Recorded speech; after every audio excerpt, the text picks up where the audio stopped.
દાસી રોજ રાજાનો ફૂલથી બિછાવે, બેડેનો રોજ બિછાવે. એક દી કે રાજા શેર કરવા ગયા ને કે મને તો શું આના ઉપર કુવા મળે હે. ચલો આજે રાજા શેર કરવા ગયા ને તો 2 મિનિટ એના ઉપર સુખ લઈ લઉં એમ. એ સુતા પછી તો ખબર નથી પડતી ને શું થાય ખબર પડે રી કે ને ઊંઘ આવી ગઈ ને કેટલો સમય થયો કઈ ખબર પડે રી.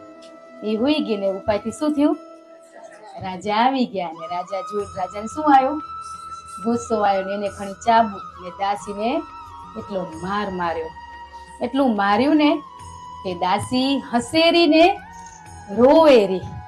તે રાજાને એમ થયું રોવેરી તો ખબર કે એને મેં માર્યું એટલે રડેરી, પણ હસે શું કરવા રહી કે રાજાને એવો પ્રશ્ન થયો. ઓલીને જેમ મારે ને એમ આંખમાંથી અશ્રુ જાય, લોલ લુહાણ થઈ ગઈ.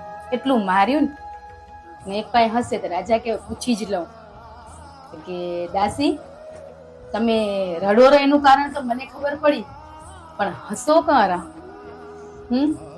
કે તમે એક વચન દો, હું તમને કહું પણ તમે ગુસ્સે ના થતા મારા ઉપર. કે કો નહીં થઉં ગુસ્સે એમ. કે હું ક્ષણિક માટે એના ઉપર સૂતી તો મને એટલો માર પડ્યો. તમે તો કેટલા વર્ષોથી બેડ ઉપર તમે સુવો રા હે, તો તમને તો કેટલો માર પડશે. તઈ રાજાને શબ્દોની ચોટ લાગી કે દાસી તું આટલી આવી થઈને તારામાં આટલી સમજણ ક્યાંથી એ કે અમારા ગુરુ જ્ઞાન આત્માનું જ્ઞાન આપ્યું હોય કે સુખથી દૂર જ રહેવું, સુખમાં જશો ને તો આ ચાબુક પડશે. હું તો ક્ષણિક માટે